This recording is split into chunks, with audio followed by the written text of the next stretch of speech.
tous, bonjour à tous nos frères et sœurs en Christ, bonjour à tous ceux qui nous suivent de par le monde et bienvenue à votre émission Info Vie Céleste. Nous sommes heureux de vous retrouver aujourd'hui dans notre émission Info Vie Céleste, dont l'objectif sera bien évidemment de parler de la parole de Dieu, cette parole que Dieu nous a donnée depuis 2004 pour apporter vraiment certaines solutions aux problèmes récurrents de l'Église de ce temps. Et que le peuple qui cherche Dieu sache que Dieu a vraiment apporté la solution aux problèmes de son Église que certains cherchent et désirent de tout cœur. Mais c'est autour de cette parole, en réalité c'est autour de cette parole que nous avons décidé aujourd'hui de faire cette table ronde qui va permettre à chacun de s'exprimer pour dire véritablement qu'est-ce qu'il a reçu au cours du mois de juin 2017. Mais pourquoi cette émission? Aujourd'hui, nous allons donc parler de ce que Dieu a fait dans nos vies tout au long du mois de juin 2017 dans la saison de la foi pure. Et le thème que nous avons vu ce mois, c'est le Saint-Esprit permet la naissance spirituelle. Donc, les invités à la table ronde d'aujourd'hui, je vais vous les présenter. Nous avons la sœur Marthe, bonjour sœur Marthe. Nous avons la sœur Dorcas, bonjour sœur Dorcas. Et nous avons le frère Shekania, bonjour frère Shekania. Et moi-même qui suis la sœur Hélène Vietti. Donc vraiment, avant toute chose, nous allons vraiment élever nos voix, prier et confier vraiment ce moment à notre Seigneur, sans qui cette première émission n'aurait pas été possible. Donc, élevons vraiment notre voix pour remercier notre Seigneur Jésus-Christ, par qui et pour qui nous sommes là, et en qui nous croyons tous. Élevons nos voix et prions. Seigneur Jésus-Christ, nous voulons te bénir, Seigneur, pour cette émission Info Vie Céleste. Nous te bénissons, Seigneur, pour tous les participants. Nous te bénissons, Seigneur, pour tous ceux qui vont suivre cette émission. Que tu sois le seul maître, Seigneur. Conduis toutes choses par la puissance de ton Esprit Saint. Conduis-nous tous, Seigneur. Sois béni au nom puissant de Jésus-Christ. Amen. Amen. Frères et sœurs, nous avons été richement bénis ce mois de juin 2017 et nous avons vraiment à cœur de partager avec tous nos frères ce que nous avons reçu. Et je commencerai cette émission par poser la question à chacun de nos intervenants, mais qu'est-ce qui vous a marqué durant cet enseignement du mois de juin 2017? Et vraiment, frères et sœurs, exprimez-vous librement, en toute liberté, parce que la parole de Dieu nous dit dans 2 Timothée 1,7 que ce n'est pas un esprit de timidité que nous avons reçu, mais un esprit de force, d'amour et de sagesse. Alors, frère Shekania, je me tourne vers notre frère Shekania. Qu'est-ce qui t'a véritablement marqué dans cet enseignement du mois de juin? Bonjour Hélène Vietti, bonjour frères et sœurs, et bonjour frères et sœurs, chers téléspectateurs qui nous suivez. Donc, avant toute chose, je remercie le Seigneur d'avoir encore l'occasion d'exprimer sa bonté, d'exprimer son amour encore au travers de cette parole qu'il nous donne pour nous bâtir. Amen. Donc effectivement, durant le mois de juin, nous avons vu le concept de la nouvelle naissance, le concept de la naissance spirituelle. Et moi, personnellement, j'ai encore été enrichi par ces enseignements et cela m'a beaucoup apporté dans ma vie spirituelle, notamment dans le concept des 2 existences qui a été vu durant ce mois de juin, notamment avec ce passage de 1 Corinthiens 15 que je vais lire. 1 Corinthiens 15 à partir du verset 45 qui nous dit: c'est pourquoi il est écrit, le premier homme, Adam, devint une âme vivante. Le dernier Adam devint un esprit vivifiant. Chers frères et sœurs, au fur et à mesure de cet enseignement, j'ai réalisé par rapport à ce passage que, en réalité, le premier homme, Adam, c'est moi. Amen. Le premier homme, Adam, c'est ma personne, c'est mon moi, mon ego, ce que je suis, c'est ma vie dans l'existence naturelle, notre vie dans l'existence actuelle, notre vie dans le monde. Et j'ai réalisé, compris encore avec cet enseignement du mois de juin, qu'en réalité, ce premier homme, Adam, sa finalité, c'est le feu de la géhenne. Sa finalité, c'est la mort éternelle. Sa finalité, c'est le feu de la géhenne, comme Apocalypse nous le décrit. Et effectivement, pour que je puisse éviter ce sort qui est le sort réservé au premier Adam, il me faut maintenant recevoir par la foi en Jésus-Christ, accepter Jésus-Christ et recevoir par la foi en Jésus-Christ la nouvelle naissance, Amen. la nouvelle existence.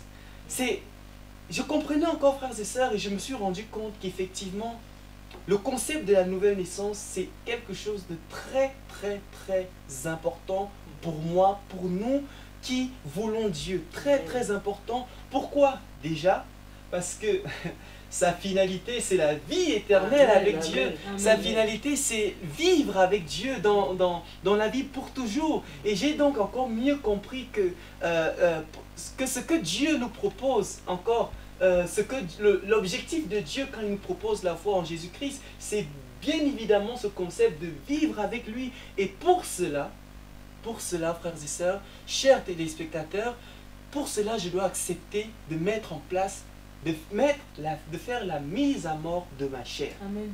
Je dois mettre à mort ma chair pour entrer dans le royaume de Dieu. Pourquoi? Parce que la parole de Dieu nous dit que la chair n'héritera pas du royaume de Dieu.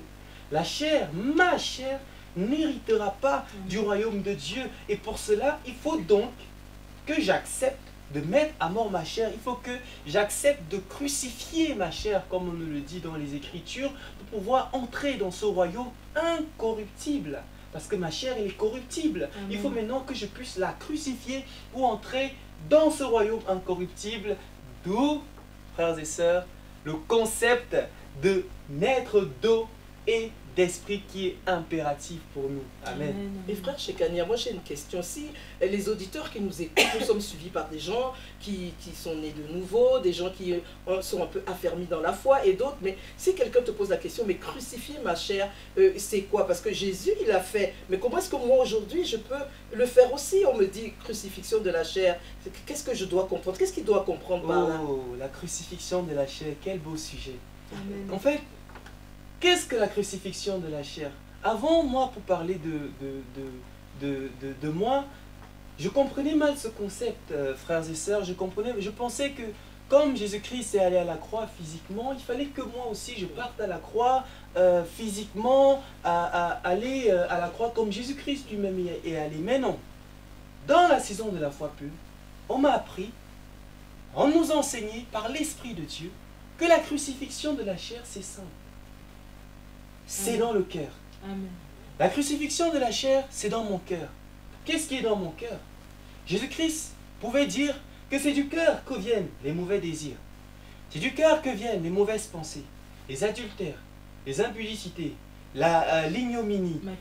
Matthieu 15, 19, Oui. effectivement, toutes les choses mauvaises qui sortent du cœur de l'homme. Et maintenant, la crucifixion de la chair est simple. C'est refuser ces choses qui sont au-dedans de moi par la parole de Christ. Amen. C'est ça la crucifixion de la chair. Et effectivement, la crucifixion de la chair, c'est quelque chose qui est important et capital pour nous, les chrétiens. Et comme la parole de Dieu peut d'ailleurs le dire, je vais le lire vite fait, dans Galates 5, 24, pour nous qui sommes chrétiens, ça dit quoi? Ceux qui sont à Jésus-Christ, Amen. dont nous les chrétiens, ils ont crucifié la chair avec ses passions et ses désirs, Oui. la croix. Amen. Amen. Amen. Amen. Et comme je le disais, frères et sœurs, chers téléspectateurs, d'où encore l'importance de naître d'eau et d'esprit, d'où l'importance de la nouvelle naissance spirituelle. Effectivement, mon frère, naître d'eau et d'esprit. Amen. Amen. Et personnellement, avant cet enseignement, je n'avais pas réalisé l'importance de la nouvelle naissance. Je n'avais pas réalisé à quel point la nouvelle naissance était capitale pour ma vie de foi. Et j'ai vraiment compris, il y a quelque chose que j'ai vraiment compris, c'est que avant la naissance, il y a la conception. Amen. Avant la naissance, il y a la conception. Amen. Et il est important, il est important que l'homme aujourd'hui qui veut naître spirituellement doit comprendre qu'il doit s'approcher de Dieu tout en prenant sa parole. Parce que ce qui vient en premier, afin de permettre que nous soyons conçus en Dieu, c'est la parole. Amen. Amen. Et d'ailleurs, ça me fait penser à deux éléments essentiels où Dieu a insisté durant ce mois de juin pour me permettre de naître spirituellement et d'entrer dans le royaume, qui sont l'eau et l'esprit. Ah, l'eau, symbole de la parole. Tout à fait ma soeur. Mais l'eau, non seulement l'eau, mais l'eau et l'esprit. Attention, l'eau et l'esprit. L'esprit de Dieu, il faut savoir, l'esprit de Dieu, c'est la puissance qui apporte la vie. Amen. L'eau seule ne peut pas produire la vie de Dieu sans son esprit. Donc, si je comprends bien, ça veut dire que si j'ai l'eau, si j'ai la parole, et que je n'ai pas l'esprit, donc je ne peux pas avoir la vie de Dieu. Même si l'eau prépare à la vie, frère, Oui. elle devient vie lorsqu'il y a l'esprit. Amen. Amen. Amen. Ça, c'est quelque chose qui est très important à comprendre. L'esprit de Dieu est dans sa parole. Il faut donc bien comprendre que les deux marchent ensemble. Elles ne peuvent pas être distinctes. Si je Oui. comprends bien, c'est pour ça que l'apôtre Paul pouvait dire dans Romains que c'est par l'esprit qu'on est sauvé.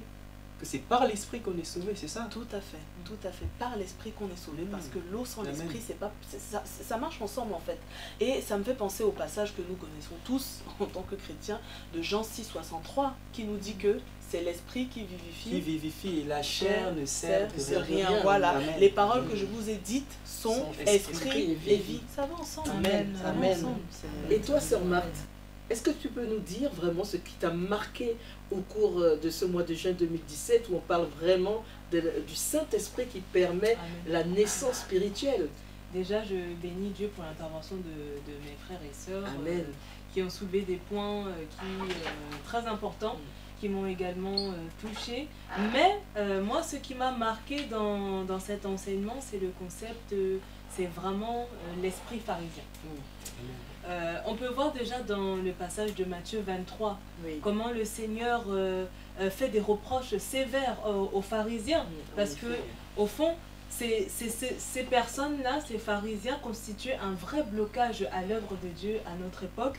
Et cette œuvre de Dieu-là, au fond, qui vise principalement le cœur. Donc Amen. le Seigneur même pouvait définir certains traits de leur caractère qui étaient très, très nocifs à l'œuvre de Dieu. Je peux citer quelques points. Oui. On peut voir leur hypocrisie, leur orgueil, leur négligence des éléments essentiels de la loi et des attaches aux petits détails. Et on peut noter également que les pharisiens qui, donc à l'époque d'ailleurs, ils ne voulaient pas quitter leur position, parce qu'à l'époque c'était des pharisiens, donc c'était quand même une classe religieuse un peu importante. Ce sont ces pharisiens-là qui ont combattu farouchement le Seigneur, l'œuvre de Dieu, au point où ils ont même fait des complots contre le Seigneur, voulant même le tuer. Je vous invite à regarder le passage de Matthieu 16 au verset 6, où le Seigneur nous dit, je vais les lire, Jésus leur dit, « Gardez-vous avec soin du levain des pharisiens et des sadducéens. » Amen. Et au verset 11, « Comment ne comprenez-vous pas que ce n'est pas au sujet du pain que je vous ai parlé? Gardez-vous du levain des pharisiens et des sadducéens. » Amen. Verset 12, Amen. alors il comprit que ce n'était pas au sujet du levain du pain qu'il avait dit de se garder, mais de l'enseignement des pharisiens et des sadducéens. Amen. Aujourd'hui, moi maintenant, comment je comprends, avec le message de la foi pure que Dieu nous a donné, je comprends aussi comment en fait le pharisianisme de notre époque se manifeste aujourd'hui. Sœur Marthe, justement, j'allais te poser une question. Si parmi les frères qui nous écoutent, il y en a qui ne sont pas très avancés peut-être dans la compréhension des choses spirituelles ou quoi, ils se disent que non, les pharisiens, c'est valable juste pour l'époque du Seigneur Jésus. Les pharisiens aujourd'hui, ça n'existe pas parce que c'était un truc, c'était les juifs. Nous, les chrétiens aujourd'hui, il n'y a pas de pharisiens. Mais comment est-ce que tu peux lui expliquer que cet esprit, parce que les pharisiens c'est un esprit, comment est-ce que cet esprit peut encore agir aujourd'hui? Et surtout, celui qui se pose la question de savoir, mais comment moi je vais faire pour savoir que mon pasteur, mon prophète est un pharisien? Comment je peux le savoir? Alors déjà, il faut savoir que de ce que j'ai compris, moi, dans la saison de la foi pure, c'est que le pharisien, déjà, c'est quelqu'un qui connaît la parole. Et c'est quelqu'un qui va être plus religieux. C'est-à-dire qu'il va s'attacher à des éléments non essentiels de la parole. Quand je dis non essentiels, c'est-à-dire que ce sont au fond des éléments qui ne vont pas modifier principalement la vie de l'âme, c'est-à-dire le cœur. Oui, effectivement, sœur Marthe, est-ce que tu peux me donner un exemple des éléments non essentiels que les pharisiens mettent à l'avant dans l'Église, quoi? Par exemple, quand je dis en fait les éléments essentiels, c'est déjà donc ces éléments non essentiels, par exemple de la parole, c'est des éléments qui vont, comment dire, qui vont permettre déjà de renforcer l'importance de certaines personnes, que certaines personnes se donnent. Et ça va également, ou ça va asservir certaines personnes sans toucher principalement l'endroit qui intéresse Dieu, qui est le cœur. Par exemple, comme Frère Chikanya, tu voulais un exemple, dans les épîtres de Paul. Paul donc enseigne dans les épîtres, et c'est d'ailleurs une règle d'or que les pharisiens se sont donnée aujourd'hui de notre époque, qui est la tenue des femmes dans l'assemblée. La tenue des femmes dans l'assemblée, c'est vrai, on doit s'habiller décemment, les femmes, comme tout le monde d'ailleurs, on doit s'habiller correctement, mais ils en ont fait un élément essentiel, alors que cet élément, la tenue des femmes dans l'assemblée, ce n'est pas essentiel, c'est-à-dire ça ne va pas apporter une modification dans notre cœur, à la vie de l'âme, au fond, qui intéresse Dieu, donc, ça qui ne est donne notre pas la cœur. vie de Dieu. C'est-à-dire que exactement, ça ne poursuit pas le but que Dieu poursuit principalement pour chacun de nous dans notre âme, qui est de nous donner la vie. Mais ces pharisiens-là ne vont pas retenir, par exemple, comme principe que Paul aussi enseignait dans ses épîtres, qui est la crucifixion de la chair, comme tu l'as très bien dit tout à l'heure chez Kanya, c'est la crucifixion de la chair qui va permettre l'élévation de Christ seul dans nos vies. Et ça, ce sont des éléments qui ont disparu dans l'Église, mais ils vont s'attacher principalement à des éléments non essentiels, comme par exemple la tenue des femmes dans l'assemblée. Ça va permettre de se donner soit une importance, soit d'asservir certaines personnes sans toucher à l'objectif que Dieu poursuit, qui est notre cœur. Et donc moi personnellement, frères et sœurs, je me suis rendu compte que on peut devenir facilement un pharisien dans l'église sans s'en rendre compte. Ah oui, effectivement. Ça me fait penser en fait, quand on voit l'entretien du Seigneur avec Nicodème dans Jean 3, en fait on voit que, c'est vraiment frappant, hein, que Nicodème en fait il ne comprend rien au concept de la nouvelle naissance. Amen. Et excusez-moi, je rigole parce qu'il se pose même la question de savoir comment est-ce que cela peut se faire. Un pharisien, comme tu as pu très bien le dire, un pharisien qui, comme on a pu le voir, il connaissait quand même la loi, ils avaient une certaine doctrine de la loi, mais la nouvelle naissance, le B.A.B.A. pour un chrétien, non, il ne savait pas en fait. Et c'est assez frappant en fait, parce qu'il n'a jamais imaginé que la parole de Dieu vient pour donner une nouvelle existence au cœur de l'homme. Il comprend en fait, on voit qu'il a compris le concept de la naissance naturelle, sur le plan naturel, mais sur le plan spirituel, il est totalement perdu. On le voit dans son discours, on le voit comment il s'adresse à Christ, on voit que ce concept-là, il est perdu, il ne comprend pas, et il ne s'imagine pas en fait être conçu, naître, grandir, vivre spirituellement, mais le concept naturel, encore une fois, c'est pas inconnu, mais malheureusement, il ne comprend pas le concept spirituel, quoi. C'est vraiment frappant. Oui, vraiment, sœur Dorcas, je suis vraiment tout à fait d'accord avec ce que tu dis, parce que en réalité, c'est vraiment le cas de beaucoup de gens dans l'église aujourd'hui. Il y a beaucoup de gens qui viennent à l'église, mais ils ne connaissent pas Dieu. Ils ne connaissent pas le Dieu qui vient donner la vie à l'âme, mais ils connaissent la parole. Ils peuvent te réciter la parole de Genèse à Apocalypse, mais ils ne connaissent pas Dieu. Ils n'ont pas rencontré le Dieu qui vient sauver leur âme. C'est ça, effectivement, ma soeur, parce que beaucoup de gens ne savent même pas à quoi leur sert la vie avec Dieu. Et pourtant, c'est un point capital que nous avons vu. Et la réponse à cette question, en fait, est déterminante pour nous aider dans nos choix de vie correcte avec le Seigneur. On peut se demander pourquoi. Parce que Dieu est le créateur. Amen. Et il a créé l'homme pour sa propre gloire. Parce que, et nous appartenons à Dieu. Tenez, mon frère, par exemple, observons le comportement de l'homme que Dieu a créé et à qui il a donné donc l'intelligence et la capacité de faire certaines choses. Exemple, un homme il invente quelque chose. Parce que Dieu lui a donné la capacité, l'intelligence. Donc il invente quelque chose. Il va donner tous les droits à cette chose. Il va se battre en fait pour que cette chose porte son nom, porte sa marque, pour que l'invention lui soit propre en fait et soit faite selon ce que lui il a conçu au départ et fonctionne comme lui il a pensé et lui il a créé. Autant plus Dieu. Et Dieu qui est le créateur, à plus forte raison, le Seigneur Jésus-Christ qui a créé l'homme, à plus forte raison Dieu. Et c'est lui qui nous a créés. Et c'est lui qui veut que nous marchions sur la terre exactement comme lui, il a décidé, comme lui il veut. Malheureusement, nous connaissons l'histoire de Genèse, ce qui s'est passé dans le jardin, il n'en est pas ainsi. Mais à la base, voilà, c'est comme ça que Dieu avait conçu et Dieu a créé l'homme. L'homme lui appartient. Et ça me fait penser au passage de Ésaïe 43. Ésaïe 43, 7, qui nous dit « Tous ceux qui s'appellent de mon nom et que j'ai créé pour ma gloire, que j'ai formé et que j'ai fait. » C'est ce que la parole de Dieu, la parole de Dieu, c'est ce qu'elle nous dit. Donc, en fait, il faut savoir que ça me fait penser, il y a une manière en fait de fonctionner qui doit être conforme à ce que Dieu dit, ce qui doit être conforme à Dieu.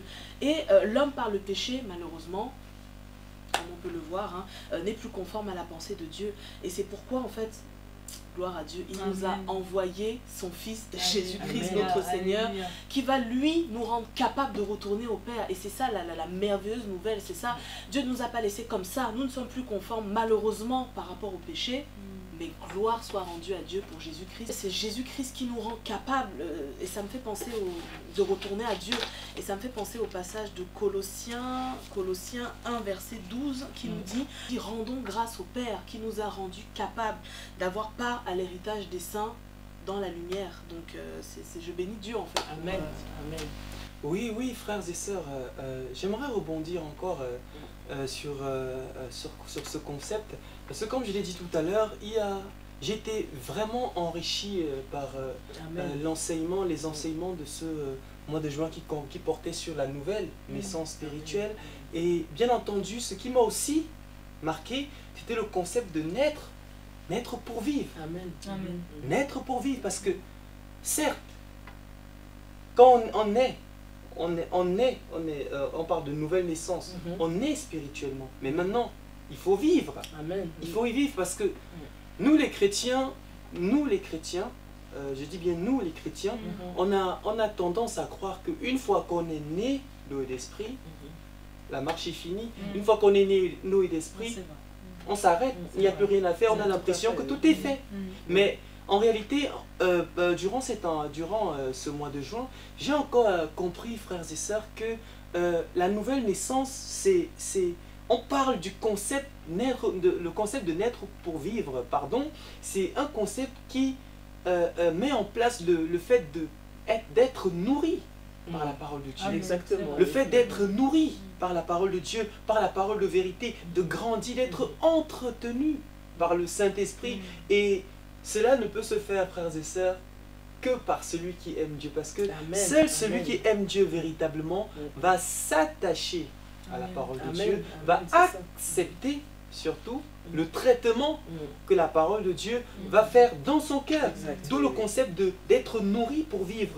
Et frères et sœurs, si la naissance, comme on l'a dit tout à l'heure, marque le début d'une existence, si la naissance spirituelle marque le début d'une existence, elle ne garantit pas la survie. Elle ne garantit pas la survie. Pourquoi? Parce que toute existence, parlant même de notre existence naturelle, toute existence est entretenue, nourrie, et elle va croître et y demeurer. C'est pour ça que ce concept, frères et sœurs, m'a encore vraiment interpellé. Amen. Amen. Amen. Vraiment, gloire à Dieu pour notre Seigneur Jésus-Christ. Nous lui rendons gloire à ce Jésus que nous aimons tellement, qui nous a sauvés, qui a donné sa vie pour nous. Frères et sœurs, vous qui nous avez suivis de partout, nous espérons que vous avez été vraiment richement bénis par cette parole qui vient donner la vie à nos âmes. Donc nous allons nous limiter là pour aujourd'hui et nous vous donnons rendez-vous le mois prochain pour Info Vie Céleste, mois de juillet 2017. Amen. Amen.